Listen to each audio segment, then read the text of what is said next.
All right. Today we're going to talk about the catalog file. This is one of my favorite files to speak about. This is where you keep all your song catalog. So to get there, we're going to say we're in home base. You can click here, or if you're in a contracts file, and you can click on the catalog guitar. And so this will take us over to the yellow denotes that we're in the catalog file. It says it here and here to let you know that everything's color coded. So if you have a yellow bar, it tells you you're in the catalog file. This is where you keep your copyrights. So quite a bit of data. This is where people tend to want to go first, put all their songs in. So we have two separate files. One's called the catalog file, one's called the versions file. The versions file lets you keep multiple records of the same song that's in the catalog file. So don't confuse this. The catalog file should have only one record per each song based on copyright number. So, or based on the song title. There should only be one of each. So for example, if we click on the long list button up here, it shows you a list. We'll click show all, and it has some sample data in here. And these are all different songs in the catalog, for example. So let's click on My Heart Belongs to You, and we'll go through the data entry screen. This is the main data entry screen that we're on. The left shows you the data, gives you the title. It's a song based on recordings. We're in company number 1. It belongs to our number 1 company, for example.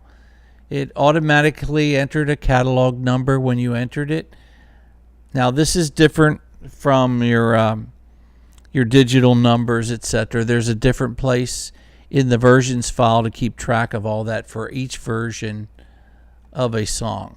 But this keeps track of your copyright and all the information, the splits of the different writers and publishers. We'll show you in a second. First of all, let's look at this data entry screen. It shows you all the different writers and publishers and foreign sub-publishers. It gives you a contact. For example, if there's a song plugger, you could assign that, or a sales manager who's in charge of promoting this song, or whoever you want to put. You can give them a title and put the person in charge of this song at your company. So it may be you, and you can put your phone number in there based on what you choose under the name. If they're an employee, in other words, if you set up yourself as an employee in the people file, your name will appear right here, and you can assign your name as the assigned person there. It'll bring your phone and email in automatically, or you could enter it. Excuse me. This gives you some casting characteristics. It tells you if it's best suited for male or female. Maybe it's for both. Duet, etc. Instrumental, children. You can type in unlimited number of notes here about casting this song. I think it'd be good for so-and-so. You go ahead and put that in, and in the future, for example, Garth Brooks. Whoops. Let's just let's just copy that. So now we go to the find screen, and when we hit the search find screen, we click in here, and we type an artist name.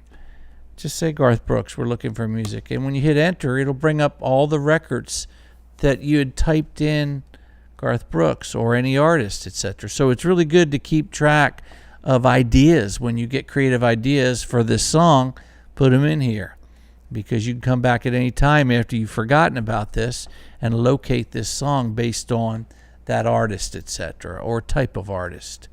You might categorize a bunch of artist types, like somebody like Kenny Rogers for story songs. He's good at story songs. Just type them in, and it could be for anybody that's looking for story songs. So as long as you know what type of artist you plugged in here, it'll help you. Okay, on the right side, we have marketing data. This tells you, and these are all pop-up menus, so I'll start at the top. For each song, you can give it an overall mood characteristic, a music color. You notice we've already assigned different values for that. You can change them if you like, just by choosing the word edit at the bottom, and then it allows you to customize these. And then when you're done, click OK. You put a carriage return after each one. A song theme, love song, breakup song, peace, Christmas song, etc. You can add others if you like, based on the type of music that you represent, whether it's in a major or minor key. Maybe it's both. You can choose that major just by selecting it. The tempo of the song, let's say it's a medium ballad. Your confidence rate of this song is one of the songs in your catalog. You could get to start rating your songs from 1 to 10 based on how you feel about them. So let's say this is a 9 in your catalog.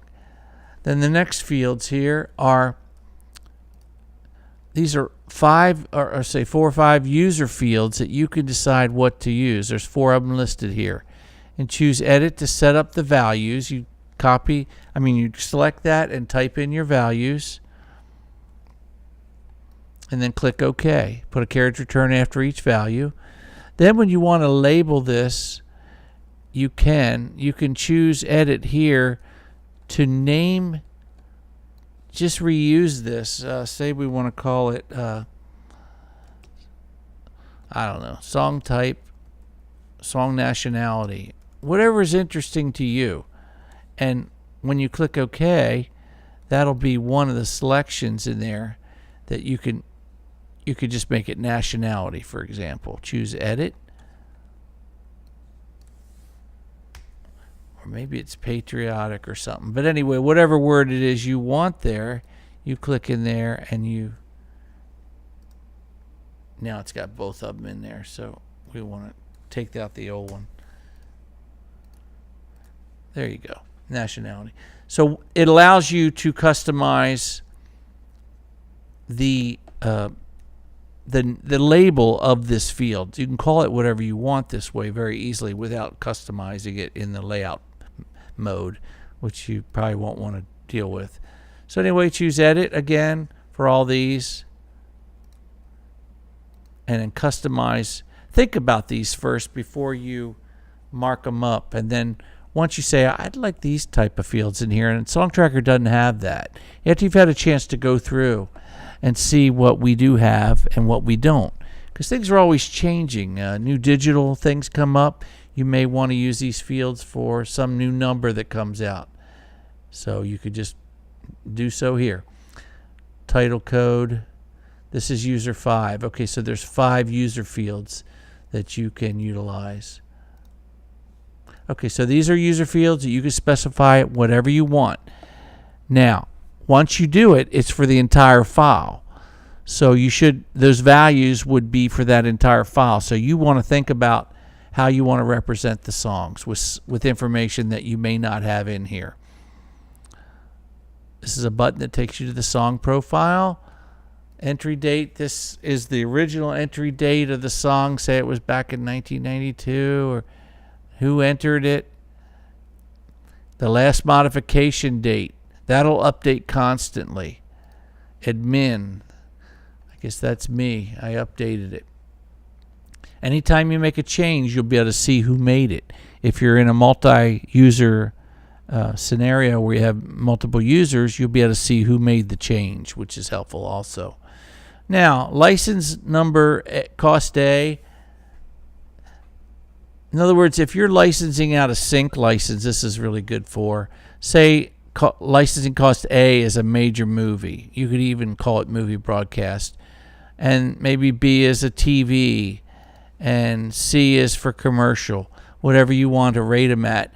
This could be your boilerplate amount that you start negotiations at. So I would put the amount that you wish to get for this song in a major movie, for example. Or it may be for a library. It depends how you want to structure your sales. But you have 3 different choices of sales levels that you may currently work with. Maybe you work with libraries a lot. In that case, it helps you sell your tune. Okay, current mechanical rate is 0.099.1 cents. So you'd put that in there. That can be updated at a later date if and when the current mechanical rate changes. go in and change them. You can also use the replace command under records. Replace field contents. Say you had 500 records. You could choose field contents and update with whatever you put in this field. Say you'd update it to 0.095, for example. Then in the future, you can go change that, replace field contents in all the records. In other words, if you had 500 records, you could have all them showing in the found set. It'll say, do you want to replace 0.095? It allows you to update all of your songs in one shot by clicking replace. We're not going to do it now because that's not the current rate. So right now it's that. Okay, you can do that with any field in FileMaker. The replace command is very powerful. Just be sure you experiment and have a backup before you start doing that kind of thing, so you know what you're doing when you use the replace command, because you might be replacing 500 or 1,000 records, 1,000 songs in your catalog, and you want to make sure you're accurate before you make that mistake. Otherwise, you're going through and changing things. All right, if you need to know more about the replace command, that's in your FileMaker menu. Okay, length. That's the length of the song generally. Now, I know there's multiple versions. They're all going to be different. This is your general song length. The BPM, beats per minute, that could also change too. You'll have the opportunity to change that over in the versions file for each version of the song, but this gives you an overall tempo, etc. Status is current, on hold, limbo, not active, demo needed. It allows you to pick your favorite version out of your version list. Each version has a number. What's your best number? The highest on charts. This is a chart information. 2 on the Billboard AC charts. That takes you over to licensing. We're not going to get into this. We're going to actually, it's licensing. I'm going to come to that later. But anyway, that just shows you that from what was entered in another place. Anyway, the music type, you can click multiple checkboxes according to what different styles this song would be good at. That is also helpful when you're doing a find. When you have a blank screen and you look for all your AC and your ballads, etc., it'll find all those that are of that. I'm going to click Show All and go to this is the long list, which shows you all the songs, and I wanted to find My Heart Belongs to You, so we could stay consistent here. Now, we're done with the data entry screen. That's your general data. The next thing you're going to want to do when you have a new song is break down the authors and publishers. That's already been done in this file, but I'll show you how it works. When you click in here and you enter a new, you choose author, publisher, or foreign sub-publisher. You just click in there and you select that, and that'll automatically take it to the next field, which gives you a list of all the authors. Based on this number, it'll show you all the authors or publishers that are listed. And you can type in Twyla, and it'll go there, or whoever you want to pick. Say you had 500 writers, you could type in their first name, and it would find that writer based on first and last name that you typed in. Or you could scroll down if it's a long list. When you press your tab key, that automatically enters that writer. We stayed on A002, which is Crispy Songwriter. This tells me he has an email address linked so that you could email at any point. You could email right to them. I'm going to cancel that. Okay, in here, this is the author percentages, this first column. You break these up by column. Notice that the two authors of this are 50% each. Then the publishers break down on domestic and foreign differently because they could be different amounts. This is all very critical data to the song.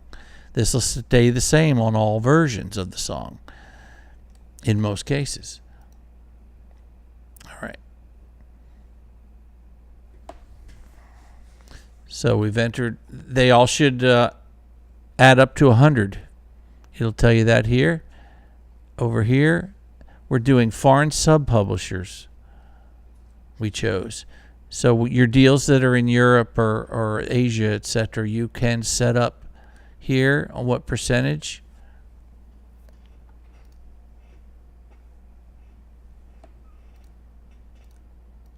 It should probably be 15. I don't know why it's set there. Set incorrectly to add up to 100. It's your foreign administration. It breaks it up on the administration what their percentage is of the foreign. This will explain it in this pop-up here.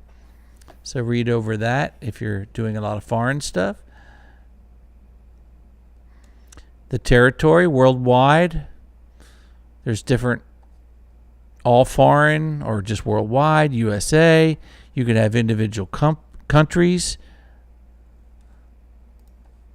Oh, I believe that's okay. That's why we had 25% in here. Okay, that makes sense. So you can have a different percentage in here as long as it's for a specific Spanish, all Spanish companies only. Mexicali Music. So you might have different people in different places taking care of that. And they're the author, they're the translator, for example, or they're the author of words and music, or the arrangement, words, music, and arrangement. I usually choose words, music, and arrangement if the writer does the arrangement of the demo. Lets you put the copyright claimant, the administration agent in there. You have many choices. You can also edit, click edit, and change these or add to it. I suggest you keep these in here and just add to it if you need others. And that takes care of that section. That's entering. Now there's more data for writers and publishers. I did forget one field here. Do not issue a royalty statement to this person. If you click the checkbox, you're basically saying that you're not responsible for issuing a royalty statement to this person, which is very helpful when it comes time to do royalties, because it's tracking all these people. And you may only be responsible for this one writer, for example. If that's the case, uncheck theirs and check all these. And that way it will prevent you from issuing royalty statements to the other people. All right, so we're going to do more data for the splits.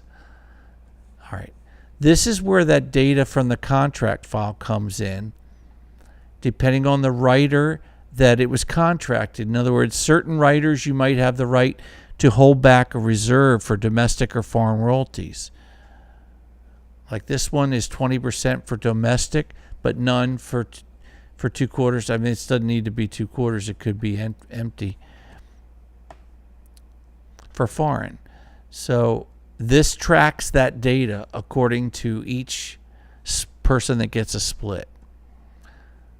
Demo limit, this does not affect payment of money. This is just for your own information so you can track what the demo limit of each person is. If you have all these people that you're working with, you may want to track the amount of money that you're advancing for demos. This is the IPI number. Whether the assignment was signed or not. This is very important if you have multiple writers and you forgot to get an assignment for one of the writers on this song, and all of a sudden it's going to get cut. You want to protect it legally. Now these go buttons you don't need to use. It just helps you drill down into the system if you want. I'll show it to you just so you can see. If you ever get on this screen, you click go. It takes you to this data screen. This is not a data entry screen. This just houses a lot of data. So I don't recommend you go to the go. I mean, it lets you get here if you need to do a find or a search of something. This does just that individual split. The file called portions is also in yellow like the catalog file because it's a portion of the catalog file. It's where all your splits are tracked. So every split, we could have called this file splits too. We called it portions. So it's the portion of the copyright owned by different people. The portion of the publishing, the portion of the author, the writing. To go back to the song, you can either hide this window or click go to this catalog work. So if we hide this, it'll just throw it in the background. and we're back where we were. So I just wanted to show you what this button does here. It takes you to that individual record and lets you drill down on all the details, okay? So click hide. You could also show that contract if you've specified it. If you haven't, you want to make sure you do that. Let's go back now and look at the contract number. This is an important field. I skipped this earlier, but because it's so important, this must be entered. If it says specify, that means nothing's been specified yet. This lists all the contracts in the contract file. You could type last name, for example, if you enter by last name and first name. You could type Martin, for example, or Fabulous for Twyla, and it'll locate their deals and take you right to that. So let's type Fabulous. Well, actually, let's type Songwriter, because we have Chris, and it's his record. Song. See, it went right there as I started typing Songwriter. And then you specify this, and it'll tie this number here on the left. It'll put it in there. So notice we have two different contracts here for the two writers. That's their contract numbers. These contract numbers they're so important because they track the amounts and the advances and everything. So you must have those entered correctly. So when you see the word specify number, it means you haven't yet assigned a contract number to this person, this split. It's very important if you want SongTracker to work correctly. Again, there's two screens for the splits, the more and the back. So this is the first part, then you can click more, and when you want to get back, just click that and it takes you back. You'll still see the splits. Now when you're done, let's just go back to the catalog. This takes you, the catalog button, main catalog, takes you to data entry. So that takes us back where we were. So that gives you the basics on entering a song. We've still got to cover copyright, lyric, checklist, library, etc. So, and when we click next, we'll even get some more buttons here. So I want you to know about that. So be sure to check out the next tutorial, number B, which will be about these other layouts. All right, hope that's helpful.